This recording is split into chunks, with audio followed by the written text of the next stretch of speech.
Dr. Joe Bishop.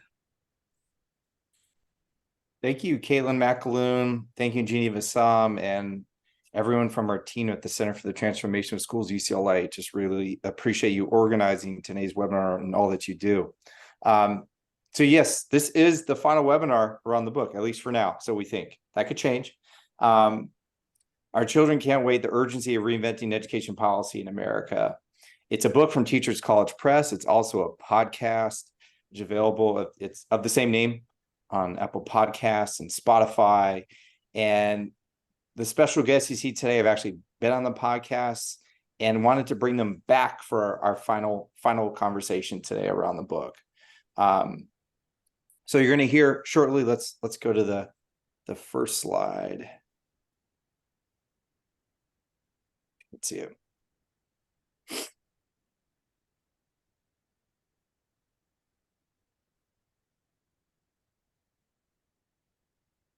And I'll just introduce folks. I don't see the slides going, but maybe a Zoom issue for me. So first, you're going to hear from Arnold Fege, President for Public Advocacy for Kids, a contributing author for the book. Dr. John Jackson, President and CEO for the Schott Foundation for Public Education. John's a contributing author and co-author on a chapter with Arnie. After that, you're going to hear from Dr. Channa Cook. Channa is the Executive Director. Channa, I'm going to get your new title right. Executive Director of District and School Support for the Sacramento County Office of Education. And last but not least, our anchor today, Bruce Lesley. Bruce is the President of First Focus on Children.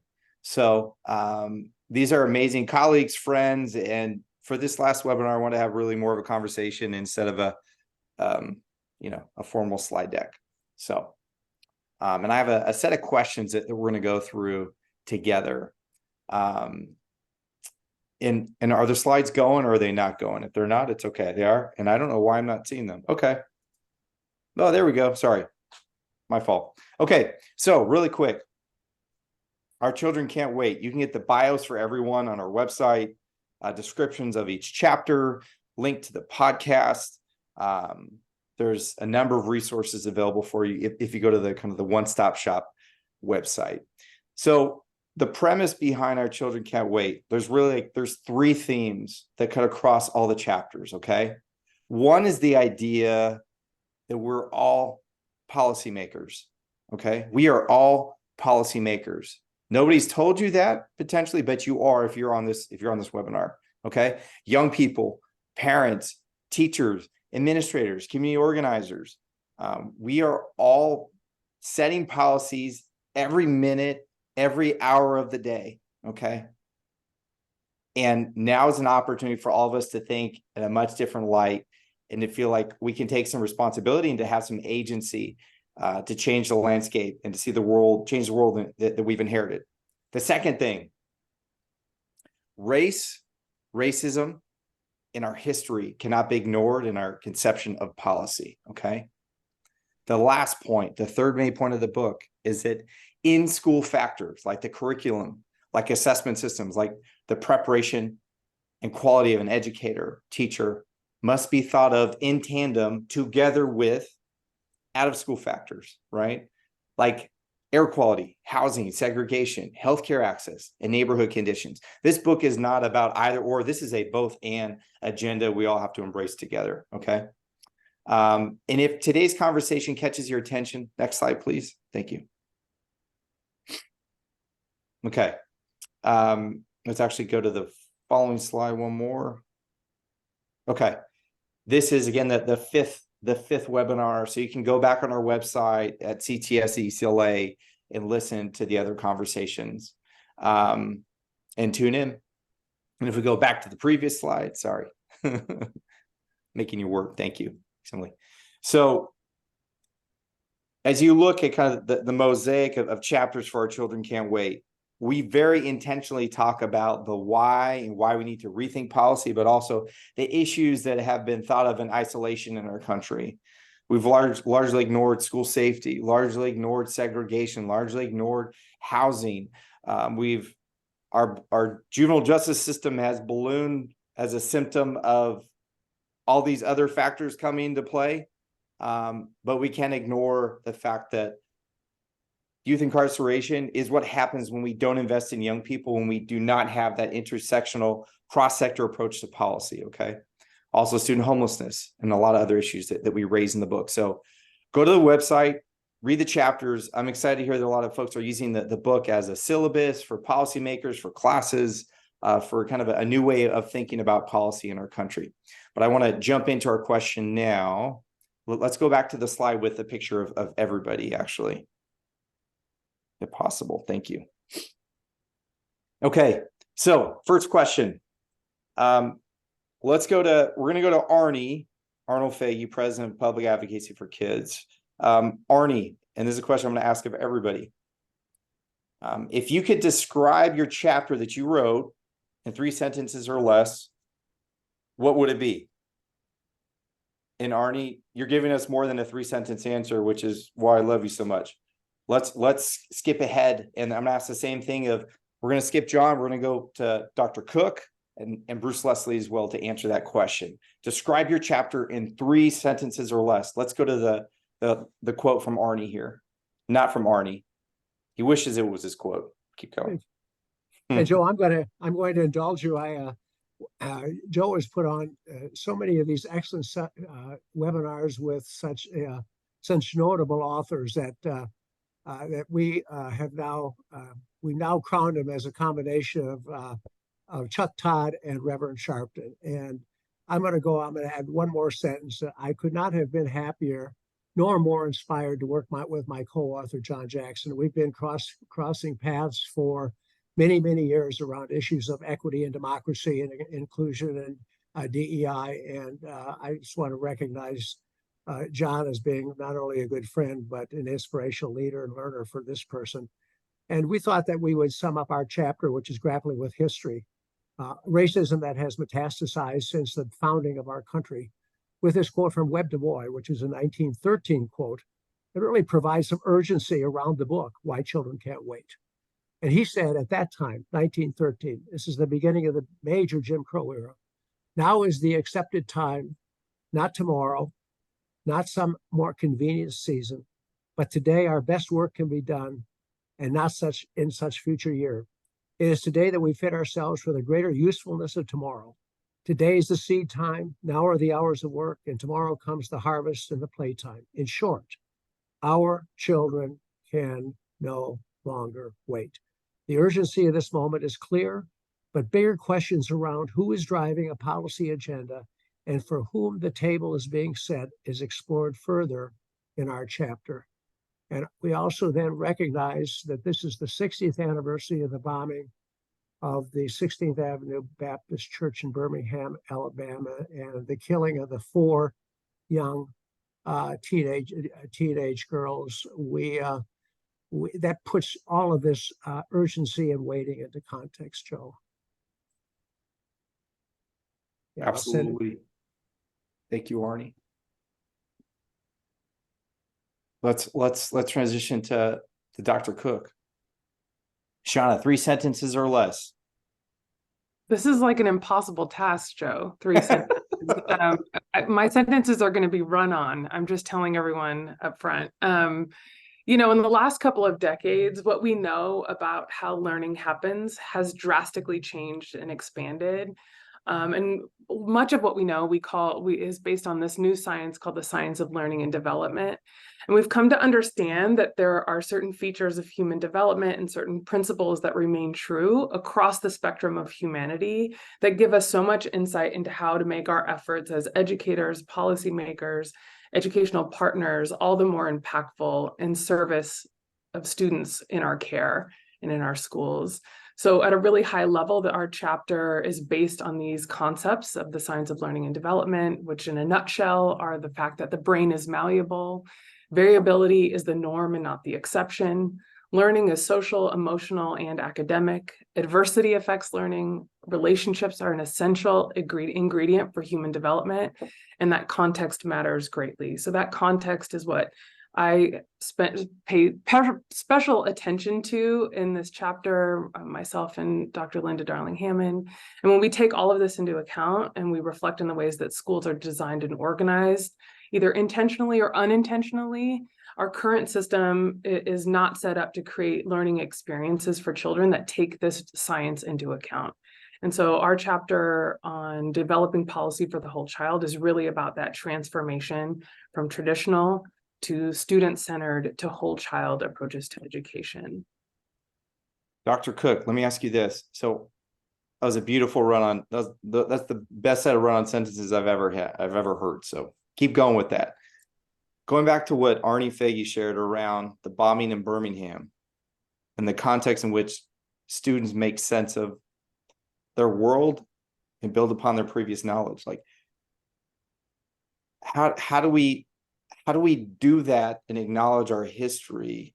So like we're bringing the science of learning development and the world in which we live today. Like, how do we do that, Channa? Because I know you've done this as an educator your whole career and you're masterful about it. You talk about it in the podcast, but like bring us back to what Arnie just shared, to what you just shared. Well, I think we have to understand that our job in education is not just reading, writing, and arithmetic. It is all those things, and it is about engaging the emotions, about helping prepare students to be citizens of a broader society, to help them learn how to interrogate systems and structures that work or don't work, to be active members of our democracy. And I think to the extent that schools can create the context within which students can engage in that sort of learning experience that is honest, that is truthful, that is hard sometimes, that is emotional, then it means we're doing our job, right? And so I think the science of learning and development helps us understand that there's no such thing as leaving your emotions at the door and leaving society outside of the classroom. They are mutually reinforcing. We are, in some ways, schooling is a process of socialization. And I think, if we can help students expand their worldview, engage in exercises that build empathy and self-awareness and self-reflection, which is, the components of social emotional learning, I think then we're helping to cultivate a society with active, engaged citizens, right? And that time is now. I think this idea that we can keep the outside world outside of the school is not actually the case. The classroom is the space where we should be providing opportunities for students to ask those tough questions, to engage in debate, to reflect on who they are and where they come from and where we are as a society and why things are the way they are. That it is not just, I don't know, that's the way it is, but that we have some agency in this and they have some agency in helping to shape the future that they want. Absolutely. So let's build on that theme and trying to make it harder for Bruce Lesley. So Bruce, 3 sentences or less. How would you summarize your chapter from Our Children Can't Wait? Your life's work in 3 sentences, please. Bruce, go. Oh, you're muted, Bruce. So you just saved yourself a sentence. I did. No, I'm sorry. So first, I just want to say, awesome work, Joe, on bringing all of us together. And I just want to give a shout out to my colleagues here. If you listen to the podcast with Channa and John and Arnie, they're awesome. So that's another place to go and listen to them further with Joe. They were among my favorite of the series. So want to give a shout out there, but I would say that my 3 sentences would be to echo what you said, Joe, is policy matters. And we also know that money matters and that making investments both in school and out of school, to also echo what you said, matter. And so we know, for example, that funding and investments make an enormous difference in educational outcomes, reduce poverty, reduce hunger, homelessness, rates of child abuse, et cetera, and improve health care outcomes. And unfortunately, I think that the other thing that I really focused on in my chapter was that kids, unfortunately, are often invisibilized or treated as an afterthought when it comes to policy matters. And even when the issue is about kids. So education is a children's issue. And yet in society, we often are talking about things that are not about kids. And so We have this parental rights movement. Yes, parents are playing an important role in kids, absolutely, and in education. But we really should be child-centered when we think about policy and really make their best interest and child well-being the center of our policy decisions. So that's what I was trying to highlight in my chapter. Yes. No, thank you, Bruce. And there's a lot more that Bruce says. You'll just have to keep reading and listen to Bruce. But let's pivot to Dr. Jackson. Dr. Jackson, you're the president of a foundation. You've worn many hats. But why did you write this chapter with Arnie? We didn't force you to do it, but why'd you do it? I think, first of all, I want to thank you and your leadership, and definitely the Center for the Transformation of Schools and the leadership there for framing so many of the important issues that we must address during this season of providing an equitable opportunity to learn for all students. So I know it was a major task, and it took a number of hours to wrangle all of these quote unquote scholars together and move our energy in the same direction. But I want to applaud you for doing that, and definitely for this opportunity to be on this panel with Channa and Bruce, who have been working in their own ways to provide an opportunity to learn for students. And it was a plus for me to get an opportunity to work with my accountability partner, Arnie. For decades, Arnie has always found a way to say to me, I think you're doing a great job, and you may want to think about doing this job over here also. And so the opportunity to sort of consolidate that energy in one chapter on a very, significant journey in our country's history around providing an opportunity to learn and equality and equity for young children and families, I think was, it was a perfect opportunity for me. And I think that as the chapter exhibits, if I had to frame it, it speaks of a nation moving with all deliberate speed.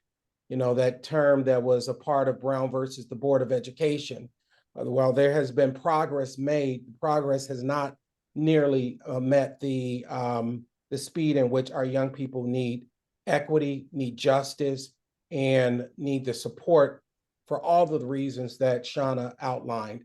So that was, to me, a perfect opportunity to provide some context for the discussions that were highlighted in the book. And I think Bruce nailed it also. Policy matters.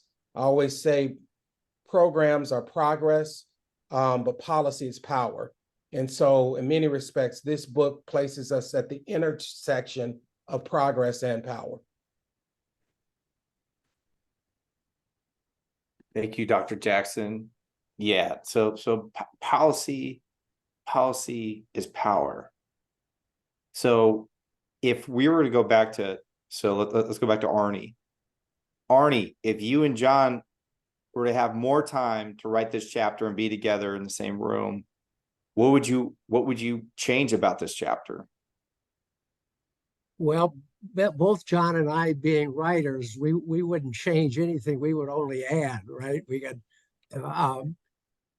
But I think working off of what John was saying, and you were saying, Bruce was saying around policy matters and Channa, what comes to mind is sort of some recent events and how easy it is to change policy. And within a year or more, our friends and colleagues in Florida, in Texas, in Arizona saw policy change before their very eyes, whether that was anti-CRT, whether that was anti-LGBTQ, whether that was book banning and teachers trying to figure out which books were legal in their classroom and which books were not, whether it was a requirement by the state of Florida to get parent permission for every time a student attended an extracurricular activity. So policy is not difficult to change, but as Webb Du Bois talked about, and by the way, one of the most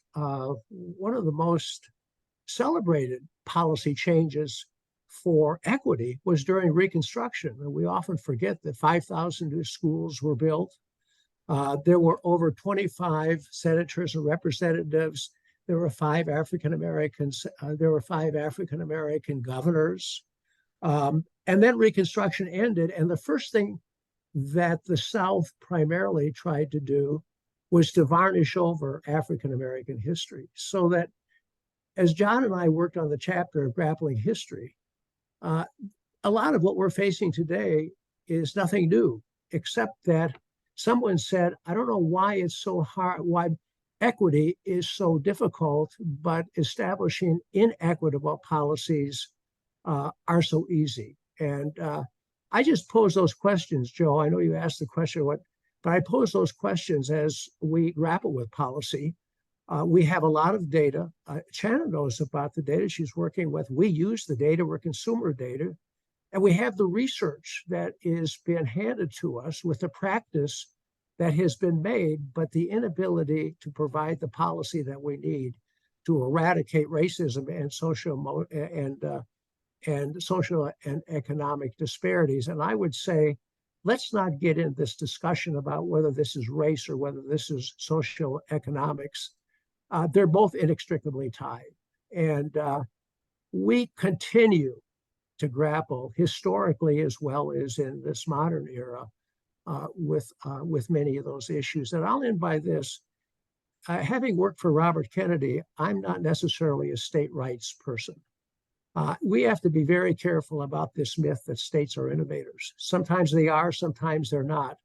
But we've really got to get this issue of federalism straight in terms of policy and what the role of our federal and state and local communities are. And I'm going to end by saying, I don't think there's anything or any place more important to do this kind of work than where Channa is in Sacramento at the local level.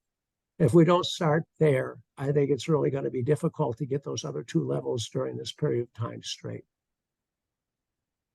Channa Cook, we're going to come back to you. We're going to Bruce. Bruce, I'm scrapping all the questions I was going to ask you. I'm going to ask you to riff on what Arnie just said.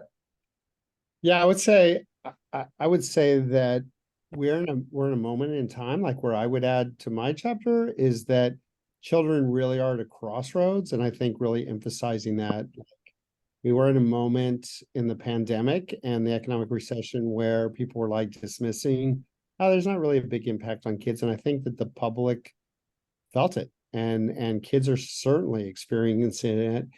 And the fact that we have a rising mortality rate in this country, unacceptable. Our mortality rate in this country is 40%, 70% higher than in other wealthy countries. That is untenable and is outrageous. And there should be, we should have, protests in the streets over it. And so kids are really at a crossroads. We can either be making investments and changing policy for them, or we're not going to. And we're standing at a moment in time where there's really 2 agendas. And I think that one of the great things about this book is it presents this very comprehensive set of policies and agenda that really would take kids forward and really move us in a positive direction in education, but across the board in terms of how we're serving kids. And instead, we're heading in the wrong direction. And there's this whole other agenda where people are talking about things like book bans and whitewashing history and speech codes. And that is not what kids need. They need the policies talked about in this book. And you saw it today. The U.S. Census Bureau released data today that showed that child poverty in this nation, there's now 9 million children in this country living in poverty, and sort of 12% of the kids. And that percentage increase is 138% increase over the rate in 2021. And it's predominantly because we let the child tax credit expire, but we also let, billions of dollars invested in education expire. And so I just would say that would be what I would add to what Arnie's saying is just this whole, the urgency. I think the title of the book is perfect and really does speak to the urgency that is facing our nation's kids, and we're not living up to it. Bruce, so as a follow-up to the census data you just highlighted, we're gonna share some links for folks. Let's take note of that, team. And I'm trying to digest what you just shared. And then I'm gonna go to Dr. Cook, though, to think about the role of county offices of education and locals. So we've talked about this a little bit of a tension around states' rights and federalism. And then sometimes county offices, districts, schools have to interpret these policies, which overnight will change.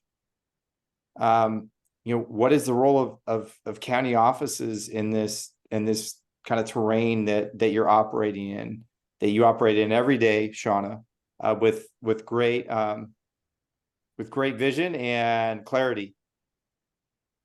Ooh, that's a big one. I think, first of all, every state is a little bit different, and how, counties operate is slightly different. I can, speak for California and how our county office sits as a very interesting positionality in the state. I sometimes liken it to us having lots of influence in terms of providing support, offering resources, helping teachers and school leaders and districts really enact and operationalize the policies that are coming down from our state or from the feds. But our role is an interesting one. We have very little. My boss, our county superintendent, is not the boss of all the other superintendents, right? So this idea of local control is alive and well here in California. And so we have an interesting way of kind of straddling and interpreting, Senate bills and assembly bills that come down from our state legislature, and figuring out how do we help LEAs follow the law, but also where are the levers that we can pull, or the places we can put ourselves to really help amplify and push the work forward. So a lot of the teams that I work with here at Sacramento County are really focused on where can we innovate, right? Where can we, like, even right now, we're in the process of developing a couple of statewide or countywide initiatives focusing on literacy that really line up to direction that we've heard from our state superintendent, from our state board of education, from our governor, and really supporting our schools to improve literacy outcomes for students. Another thing I'm working on right now is really addressing the issue of race, right? It's something I think someone mentioned earlier, that we can't not talk about race. I think that's a factor that sometimes gets subsumed into socioeconomics or other identities that are maybe easier for people to talk about. But there is a time when we really need to address the outcomes for our students based on race, and that we can't be shy about that even if folks have some discomfort around addressing race and racism and structures that are inequitable and inherently racist, we have to be able to be willing to talk about that head on and address that and find ways to support schools and districts to change the systems that are producing the outcomes that they were designed to produce. A lot of what I wrote on, Linda and I wrote on in our chapter, is really about how to operationalize this whole child idea, where students really are at the center. And that means taking into consideration a variety of different policies. It's not just one policy.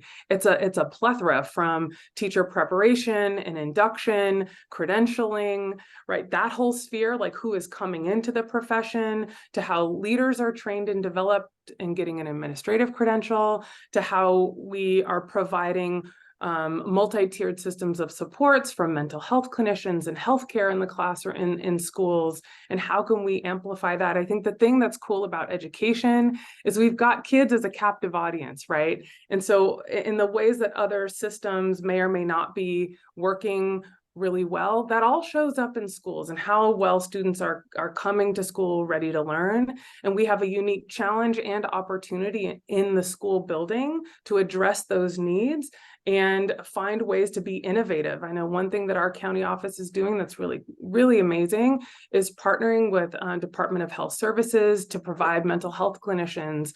I know one of our goals in our county is to have a clinician in every school across the county, and we're working on that. We're we're realizing that vision, and really getting creative with how we're developing a pipeline to bring in new mental health clinicians and licensed clinical social workers to provide those supports, because we know that the emotional well-being and the emotional health of students is critical for learning, right? Those principles of the science of learning and development. You cannot learn if you're if your brain is preoccupied with all sorts of adverse childhood experiences, right? You have to have certain conditions internally in order to learn.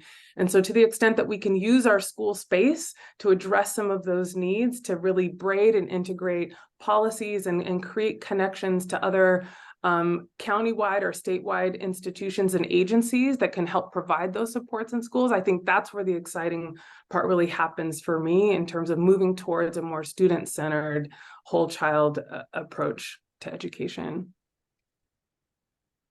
Thank you, Dr. Cook, for your flexibility in answering that extremely hard question. And it is exciting to hear, though, in Sacramento County, so the policies are set, but a lot of the work is happening outside of the policy realm through relationships and collaboration. Sometimes we think we have to set the policy in order for things to happen, right? But it sounds like Sac County is being very intentional about working with other agencies, which is a model for us to think about for other county offices and other states, frankly. So thank you to you and your superintendent for your phenomenal work. So going from the ecology of the policies, the ecosystem, let's go to Dr. Jackson. So Channa started to lay this out of where do we go from here, and then we're gonna open it up after we go from the where do we go from here. We're gonna open it up to everybody. But Dr. Jackson, where do we go from here? Like, what is that? What do those conditions for learning and justice look like now today? What should we be striving towards? Well, I think a lot of it begins with where, Dr. Cook ended. If we think over the decades and centuries within education, superintendents have changed, school committees have changed, pedagogical approaches have changed, and what has remained constant in many respects are inequities. So as we think about the next generation of the next season of educating young people, how then do we deconstruct the components which maintain those inequities? And a lot of that has to do with using a larger lens to begin to approach the inequities, meaning access to healthy food is an education issue. Access to transportation is an education issue. Access to a livable wage for parents is an education issue. So, and I'm not submitting that it's up to educators alone to address these issues, although many of our public schools today, they serve at as the central point for young people to receive the support to minimize these inequities. I think from a policy perspective, we have to ask ourselves the question, what is the type of what I would call loving systems that we need to create in order for every child to have access to an opportunity to learn? And I say loving systems because someone told me long ago that racism is nothing but institutionalized lovelessness, because you would not allow those who you love to go without food. You would not allow those who you love to go without clothes. So then how do we create the system to show that regardless of whether a child is born, where a child is born, or a family is situated, that they have access to the supports that are necessary to provide an opportunity to learn? So I think from a policy infrastructure perspective, we have to include all of those factors that Dr. Cook outlined as a part of building or socially engineering the ecosystem or the loving system that's necessary to provide students an opportunity to learn. Well put, Dr. Jackson. Bruce Lesley, where do we go from here? What does that loving agenda look like in the policy space? Yeah, I love Dr. Jackson's I love that frame. And I think that the key thing is we as a society, we have to develop what also like Adam Benfrado I just wrote a book called A Minor Revolution, and he talks about how we need to create a children first mindset. And I think that's what's missing in our society. We really do treat children as an afterthought, and we invisibilize them in policy decisions. And again, even in decisions that are specifically about kids, like childcare and education and those kinds of things. So, and I really think it's critical to, to go back to what you said earlier, Joe, and I think all the panelists have spoken to very well, which is these are policy decisions. And so poverty is a policy decision. Letting the child tax credit expire is a policy decision. Not fully funding public schools is a policy decision. Not providing equity and social emotional learning in schools is a policy decision. Corporal punishment is a policy decision. So, I think all those things, and I think, the wraparound stuff that everyone's talked about, like, child nutrition and school health are fundamental and policy decisions as well. So I just really think as a nation, we've got to really create this mindset. And I really love the way Dr. Jackson talked about it as loving systems that really do treat the whole child as, as Channa talked about, and as Arnie is famous for talking about too. I think that's really where we need to head. And Bruce, if so, at the federal level, First Focus is at pretty much every table advocating for young people. If folks are not familiar with all these tables and opportunities to weigh in, like what do you do? And we have a mix of folks who are in school districts, some folks are working at school site level, community-based groups, folks in philanthropy. We have a real mix, but how can they join you and get involved with First Focus? Yeah, I think that the key thing is that people need to engage in wherever they see fit. And so if you're living in Sacramento, I think it would, people need to speak up and be supportive of, I would say everything Channa's working on, the whole agenda there. And at the state level, these decisions like school board meetings and these local decisions are so critical, but states are the biggest funders of education. So at the state level, these debates are happening, and Texas has the biggest surplus they've had in their state's history and provided no increase to the public schools and are holding schools hostage for other agendas. And then at the national level, we've let the child tax credit. So I would say, engage in whatever way, lend your voice, and at First Focus, you can become an ambassador for children and be partners with us in trying to lend your voice to talking to members of Congress and your senators and the administration, the Biden administration, about these policies. And but it's federal, state, local. It is all the time. I mean, we are, as you said, Joe, we are all policymakers, and we need to hold people accountable to doing right by our kids. Absolutely. So let's go to Arnie, and then I see a lot of great questions coming in. We're gonna do some rapid fire responses in real time, but I want to go to Arnie too. So for folks who want to know, like, where do we go from here? What do I do? Arnie, what do you tell them? Well, first of all, I tell them to listen to John and Channa and Bruce. They've just made some amazing observations about policy, which should be loving, which should be intentional, which should be equalized. And I would remind people of the Thurgood Marshall quote in his last interview before he left the Supreme Court. And of course, he was one of the dissenters in one of the most important Supreme Court cases, the Milliken case out of Detroit, which said that we couldn't cross district bus, basically put Brown to sleep, which means that it's not only our obligation to develop policy, but we have to implement it. And we put together the Voting Rights Act in 1965, and we've just about lost it, right? With the exception of Section 2. We did have, at one time, are on the move of developing a real national children's policy. And Bruce was one of the leaders in actually asking for a children's council to begin to take a look at the intersectionality of all of the issues that you brought up in your book, Joe. But Thurgood Marshall said, he said, we know the goal, you got to keep your eye on the prize. And he said, the goal is not necessarily the Constitution.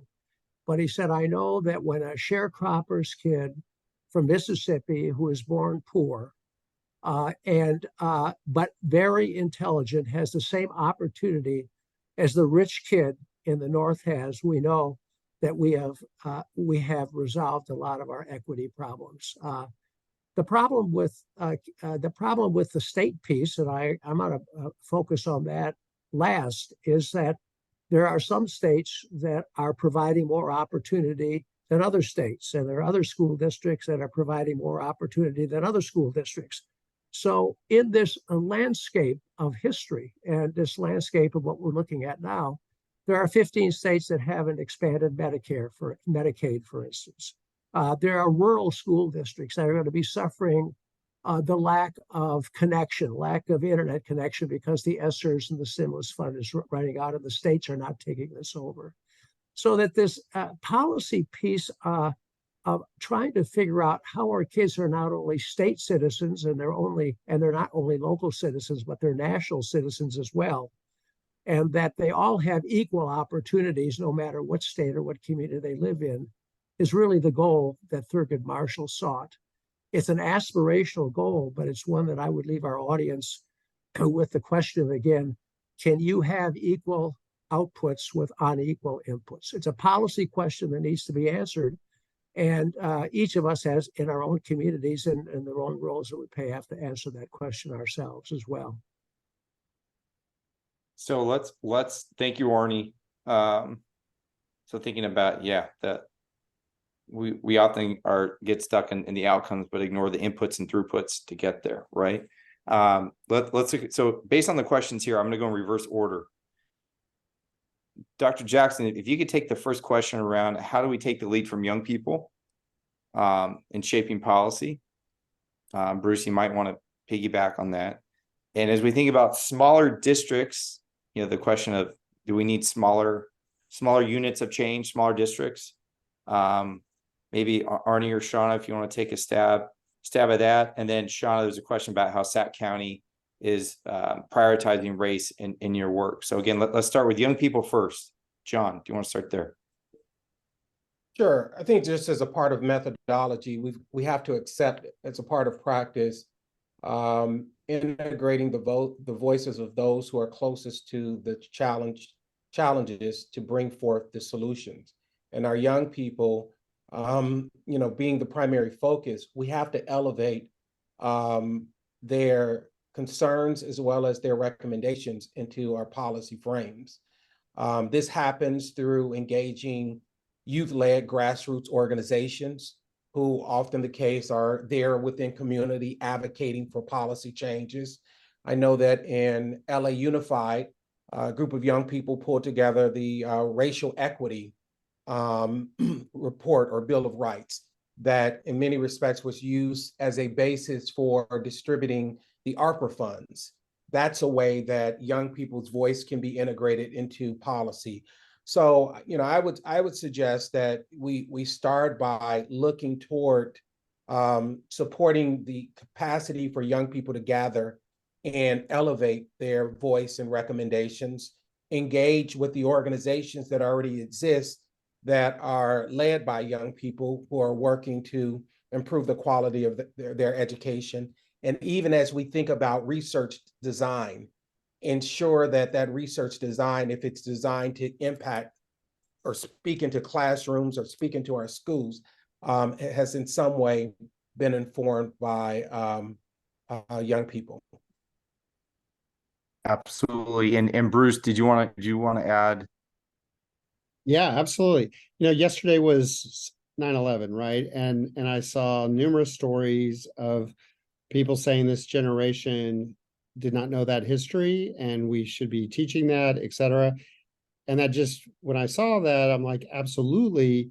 but it also means we need to be teaching the full history, and it's the good and bad of our our full history of everything from slavery to, women's suffrage and Jim Crow and Japanese internment camps during World War II and the Holocaust, et cetera, right? Like, and Native American history, the whole history. And so yes, but it also made me think about, there's also things that adults could learn from kids, and as John just so eloquently pointed out, like, we need to be we need to hear their voice. They need to be heard, and their voice needs to be respected. And they're the only generation that knows anything about school shootings and around things like school lockdowns, and they're the only generation that knows about being cyberbullied. Adults don't know, we didn't experience that. So they're the only generation. Well, they as just inherent, not they're the only generation, but kids don't have a voice in so many ways in education, and they should, and we should hear them. But it's also in other systems, right? We don't listen to them in terms of child abuse. We don't listen to them in the child welfare system at all in custody battles. And it is their lives. It is their, and they also have a right. I know that there's a movement by some people, for example, to eliminate school health systems, right? Moms for Liberty tweeted this out the other day. And that's not what kids need. Kids need those services. They need to be able to go to the school nurse, to the school counselor, to the athletic trainer, and do so when they need it. And there shouldn't be delays. Why do we create systems that create delays for kids in ways we would never do to adults? And so anyway, I just think we need to hear them and really put them, again, make our policies be children first mindset around that. I might Go ahead, Sean. Go ahead. I was just going to say I might piggyback on that in terms of what integrating student voice and agency looks like in a classroom. And I think that's critically important to learning. There are 3 psychological needs that we all have. And to the extent that we can create learning environments where students can have those needs met, we'll have much greater outcomes, greater engagement. The purpose of education, I think will hook in much better. So those needs are mastery. To what extent do you feel good at something? Do you feel like you're good at school and doing something well in the school space? How much autonomy do you have? Are you able to make decisions about your learning? Choose lines of inquiry that are interesting to you and explore those. And then how connected are you? How connected are you to those around you in your school, right? We are social beings. We are connected to one another, and we learn best when we're communicating and collaborating with one another. And, I think this whole concept of whole child education that we talk about in our chapter, really in centering the student, you're centering their voice and their decision-making, even in, the most traditional looking school you can imagine in the world. We still ask kids to have a student body president, to, write in a school newspaper. We're actually helping them practice what it means to be a citizen in the context of the schooling.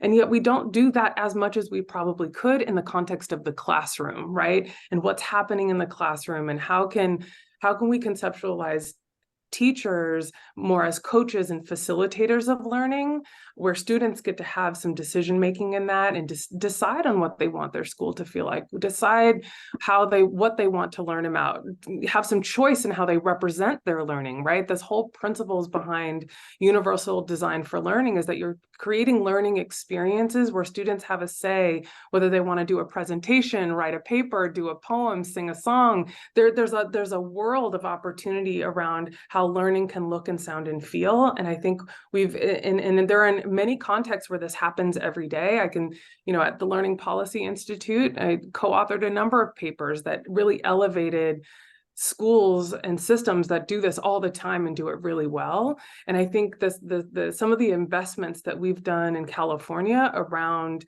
whole child policy are really getting after having this be the norm and not the exception. So instead of having bright spots here and there, it's like, can we fundamentally change the way school looks and feels? And it's not about, like, if you think of this factory model as the starting point, you know, it's not about remodeling the factory. It's like, we're tearing this whole thing down, completely reconceptualizing it, tearing down walls, opening up, adding windows where there were no windows, playing with color, design, like all of that. And so that schools don't look like they used to look 100 years ago. The stability of our schooling for the last century is astonishing, but it also speaks to the power of that bureaucracy and just how important new policies are to actually get after changing what that looks like and feels like for educators, for school leaders, for students, for families. I was looking at one of the questions, a couple of the questions here in the Q&A, and this question about small districts having a designated diversity, equity, and inclusion officer. In Sacramento County, most of our districts have a designated DEI officer, someone who is specifically tasked with holding on to pushing this work forward to advance equity, increase belonging and inclusivity, to really highlight diversity in schools and systems. In fact, some of our bigger districts actually have entire departments and specialists, who are holding on to the needs and centering the needs of students with disabilities, of students who are English learners, of Latinx, Hispanic students, African-American students, Asian Pacific Islander, so it looks a little bit different in each context, but I think actually there's, at least in our county, there's a definite appetite for wanting to do this well, all in service of belonging. And there was, thank you, Channa. There was a question around what Sac County is doing to prioritize race. And I think for the sake of time, Channa could probably tell you quite a bit that the county's doing, but we're gonna keep going. I would recommend, we're gonna give Channa's contact info. I'm sure she'd love to talk to you more about what they're doing and try an agenda they're trying to move forward in Sacramento. But let's go to the final thoughts from everybody here, final reflections. Arnie, final reflections from this conversation and our work together. But I'd like to focus on this last question of what do we do? And the reason we don't have youth policies, we have the wrong leaders. That's number one. 4 million new voters, our young people, are coming into the voting system every year since 2020. That's 16 million new voters coming around in 2024. We got to vote out the leaders that don't vote for kids. I think, and we've talked about this in the past, and we've tried to put together kids packs, but we've really got to get serious about not only selecting the right leaders that are kids leaders, but we ourselves have to run for school boards. We have to run for city council. We've got to run for state legislature. Yes, it's tough. People get attacked. My website is filled with vicious comments almost every day. But unless we get that political system and the leadership system fixed, kids will continue to lag behind. And I think the last piece of it is that, and I go back to Channa again, California is doing a great job, but we've got to figure out this larger aperture that John talked about in the broader picture. What about those states that are not being held accountable? What about those states that are in disparity? What about states, rural states, that don't have the same kind of access to economic equality? That's a policy question. It's a serious policy question, because some of our kids are going to be graduating with more opportunity than other our kids. And the question is, what then does our society look like when we've got a two-tier school system with 5 states having universal vouchers and 20 variable different goals, and these kids are growing up and inheriting democracy? What does it look like? What are we doing to our democracy? And how are we involving our young people to make sure that every one of those kids has an opportunity? And Joe, your book is the policy plan. You have connected all of the policy elements. You've given us the You've given us the plan and you've given us the task. And not only do we have great chapters and great authors that have authored those chapters, but every one of those chapters has great research-based information that all of us can use as we pursue policies in our communities and our states. So again, I'd like to thank you for all of the magic that you have provided in creating this the policy plan for the whole child. Always appreciate you, Arnie. Wouldn't be here without you. Trust me. That could be a whole nother webinar, how Arnie has impacted our lives. So we have 2.5 minutes. Let's go. John, Channa, Bruce, final words, like 30 seconds or less, like the show's ending, the radio show's ending here at the commercial break. What do you say? Final reflections. I would just say, regardless of where we've been, we've got to recognize that our public education system has been the foundation for our economy and democracy, has the largest alumni base in our country, regardless of where you go, whether you go to Congress or Compton. As how many individuals have graduated from the public schools, you will find the majority of individuals have come from our public school system. That being said, we have a tremendous opportunity, because if we can ensure equity in these systems, we can improve our economy, our democracy. It's something not only that our children can't wait, but our country can't wait to ensure that all students have an opportunity to learn. Thank you for this opportunity to share this panel. Thanks, Dr. Jackson. Channa, then Bruce. I would just end with some of the questions that we pose to our districts as we collaborate alongside them when they're engaged in improvement efforts. And those questions are, who is being served and who is not, and why? Why are you getting the outcomes that you currently do? What policies or practices might be creating or exacerbating unequal outcomes? What hasn't been considered yet? Have you heard from the people closest to the problem, right? And really centering any of our improvement efforts in schools with a frame of with and not to. Thank you, Channa. Thank you, Channa. Let's go to Bruce. I would say my kind of takeaway is that I think every single issue has a kid piece to it that's often neglected and ignored. So even if you think about zoning in your local community, there's a kid issue there. If you think about, sort of like climate change, but things like pesticide enforcement, there's a huge kid issue there. And so I just think that and we're standing really at a crossroads for them. And so to me, there's such urgency, which is why I love the name of the book, Our Kids Can't Wait, which then, Arnie gave a quote earlier from Du Bois, and so I'll do Gabriela Mistral, and her quote is, many things we need can't wait, the child cannot. Now's the time his or her bones are being formed, their mind developed. To them, we cannot say tomorrow, their name is today. And I think that is true. There's urgency around this, and we really, I can't say enough, and really appreciate being on with this awesome group of people. And I would urge people to listen to Joe's podcast with them. I really love them, and I've listened to them very much. I told Channa the other day, I was like, I so loved her podcast with them, but also with Dr. Jackson and Arnie. So I urge people to continue that conversation and to listen to what they're saying there as well. Bruce, thank you so much. And I think I see, yes. Okay. We love you, Bruce.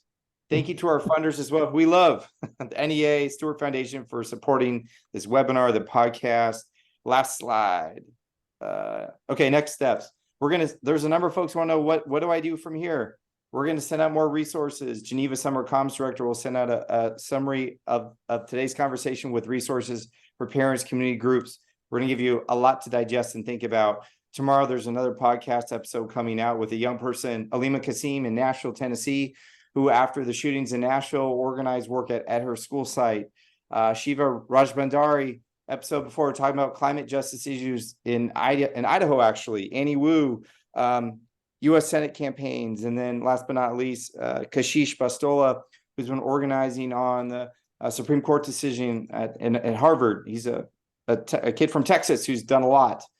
You'll hear from them shortly. So I just want to thank you all for your time. Thank you to our esteemed panelists who are not only colleagues, but dear friends who've jumped in with us, and just grateful to all of you for your leadership in so many spaces.